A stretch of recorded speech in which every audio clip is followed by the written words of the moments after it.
Bonjour à tous et bienvenue dans cette nouvelle vidéo pour parler des énergies de la prochaine pleine lune qui aura lieu en Bélier le 17 octobre 2024 et aussi des conseils du I Ching, cet outil ancestral de la Chine ancienne qui est là pour nous indiquer un peu quel comportement finalement on doit adopter dans ces énergies, ce qui sera le mieux pour nous. Dans le général, bien entendu. Prenez vraiment ce qui résonne pour vous. Et si ça ne résonne pas, c'est que ça ne vous concerne pas tout simplement. Je m'appelle Hélène, d'Angel et Spirituel. Et j'aimerais faire une toute petite parenthèse juste avant de vous parler de cette pleine lune en Bélier.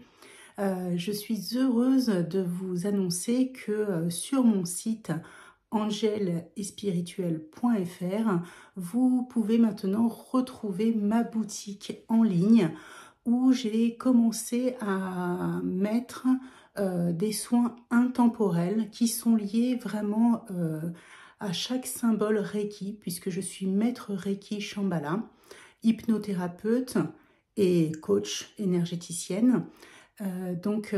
Chacun de ces symboles Reiki contient une énergie et un soin particulier.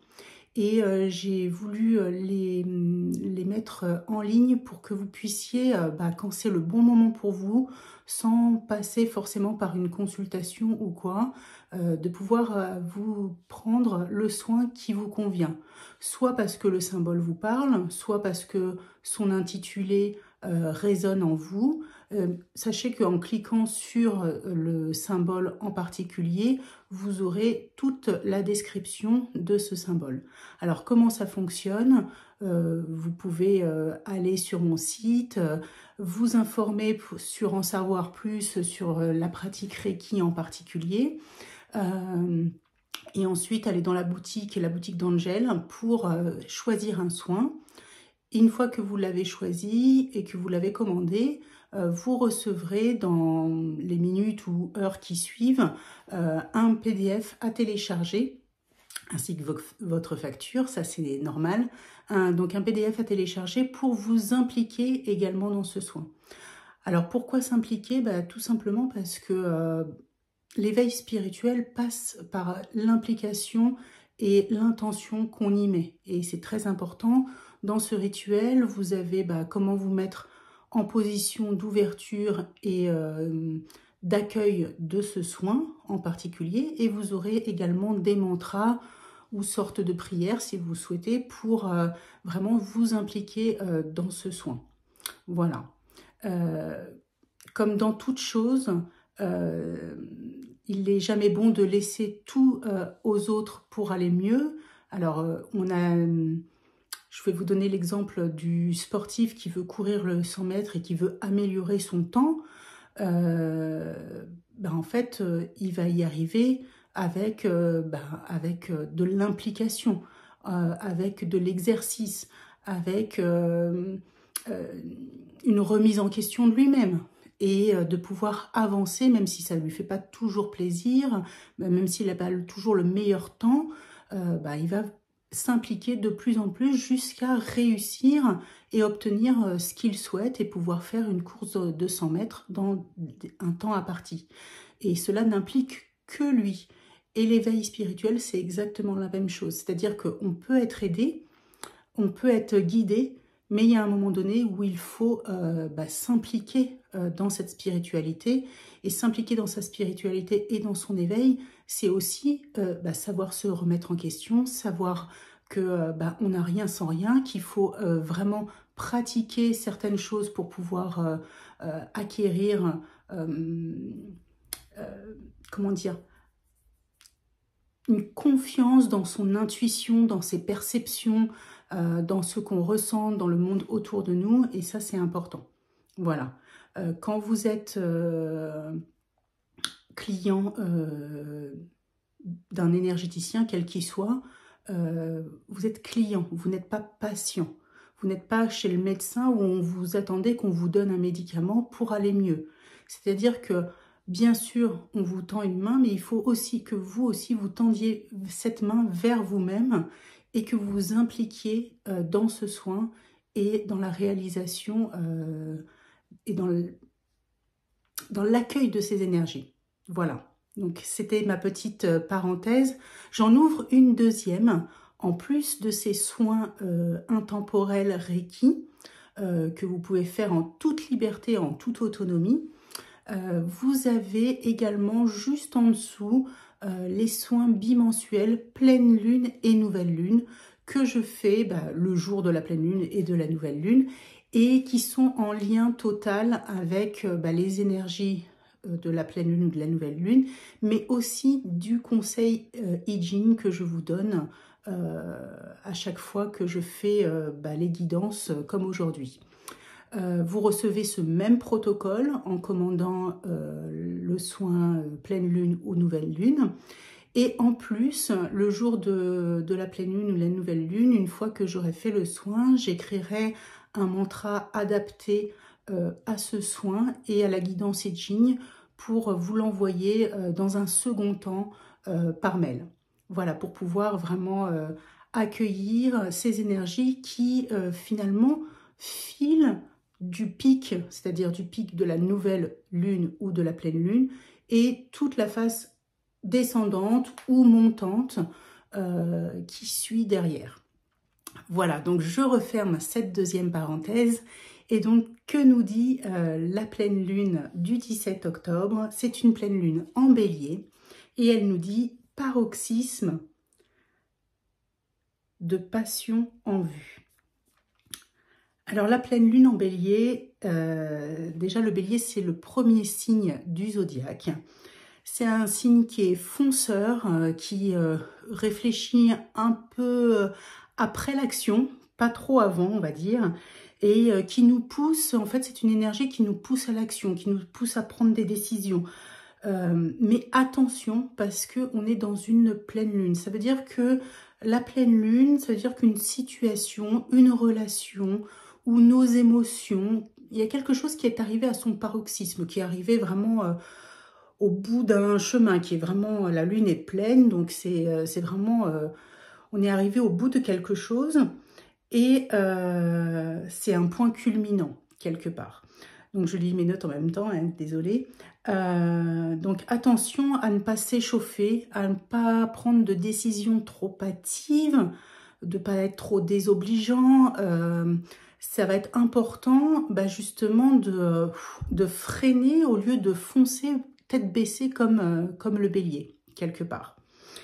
Et puis aussi de se remettre en question, comme toute chose à chaque fois, hein, c'est est-ce que j'ai eu la sensibilité requise face à cette relation, face à cette situation, face à ces émotions, est-ce que j'ai vraiment écouté, est-ce que c'est toujours important parce que dans n'importe quel contexte, chacun a sa part de responsabilité, même si on veut faire en sorte que ce soit toujours la faute des autres, parce que c'est quand même beaucoup plus facile. C'est important aussi de se dire quelle est ma part de responsabilité dans cette situation, avant de foncer tête baissée et de prendre des décisions qu'on pourrait regretter ou qu'on pourrait... voilà, d'agir sous l'action du feu, de la colère ou autre chose. Voilà. À côté de ça, le I Ching nous dit dans cette phase de pleine lune en bélier et de toute cette phase descendante qui a lieu après, donc qui symbolise aussi quelque part que quelque chose est arrivé à son comble et que phase descendante, je dois lâcher prise sur certaines choses pour comprendre, pour pouvoir après remonter vers quelque chose de différent plus tard, avec la nouvelle lune qui remonte vers une pleine lune. C'est cyclique à chaque fois. Et là, il y a deux hexagrammes qui sont sortis. Le premier, c'est le progrès facile. Voilà. Et le deuxième, je vous le montre en même temps, comme ça je dirai après ce qu'il en est, c'est l'endurance. Donc, progrès facile et endurance. Ça me rappelle ce que je vous disais tout à l'heure à propos du coureur du 100 mètres. En fait, on peut avoir plein d'opportunités, plein de choses, mais il y a besoin de mettre aussi son implication en jeu. Donc aller de l'avant, ça porte toujours bonheur parce que on est en action, donc on va de l'avant. Et ça, c'est aussi ce que représente le bélier, hein. C'est le bélier, il va toujours de l'avant. Mais il faut nuancer la façon avec laquelle on va de l'avant. Mais ça n'aboutit pas forcément à des récompenses immédiates. Et ça peut être quelque chose de frustrant, quelque chose où on va peut-être se dire finalement ça fonctionne pas, j'ai beau mettre des choses en place, c'est compliqué, ça n'avance pas comme je voudrais. Et là en fait le progrès vous dit vous êtes dans une période où il va y avoir des opportunités, où ça va pouvoir avancer plus facilement, mais ça n'empêche pas qu'il va falloir être patient et peut-être freiner vos ardeurs, freiner les ardeurs de ce bélier qui veut aller un peu plus vite qu'il ne le faudrait finalement, et qui pourrait vous faire brûler des étapes quelque part. Donc le progrès est plus facile quand on n'attend pas de récompense immédiate quelque part. C'est-à-dire qu'on fait ce qu'on a à faire, on sait ce qu'on a à faire et on y va. Voilà. Et on laisse tomber un petit peu des deadlines en se disant j'y vais à mon rythme et c'est ok comme ça. Donc en persévérant dans les efforts, maintenant... et que cela attire les bonnes personnes, les bonnes situations et ne pas céder à la frustration. Soyez patient, cultivez l'endurance et la flexibilité et cela renforcera votre détermination à atteindre votre but. Et ne laissez pas l'impulsion du bélier prendre le dessus. Réservez vous un temps de pause, un temps de méditation, et ne prenez pas de décision trop hâtive. C'est vraiment ça qui va être important sur cette pleine lune en bélier. Donc je rappelle que le soin de pleine lune est disponible sur mon site angelespirituel.fr dans la rubrique La boutique d'Angel. En cliquant sur le soin pleine lune, vous recevrez un PDF avec tout un protocole, des mantras pour accueillir ces énergies. Et dans un second temps, le jour de la pleine lune, je vous mettrai le mantra adapté à tout ce que je viens de vous dire aujourd'hui. Et puis, si vous avez envie d'autres soins qui soient un peu plus adaptés, vous avez également dans la boutique les soins intemporels réservés à chaque symbole Reiki. Et si vous voulez aller un petit peu plus loin, vous pouvez également me contacter, m'envoyer un mail pour prendre contact avec moi et ensemble pouvoir déterminer un soin vraiment personnalisé. Voilà, je vous embrasse, je vous souhaite une excellente journée et une très bonne pleine lune en bélier. Merci et bonne journée à tous. Bye bye.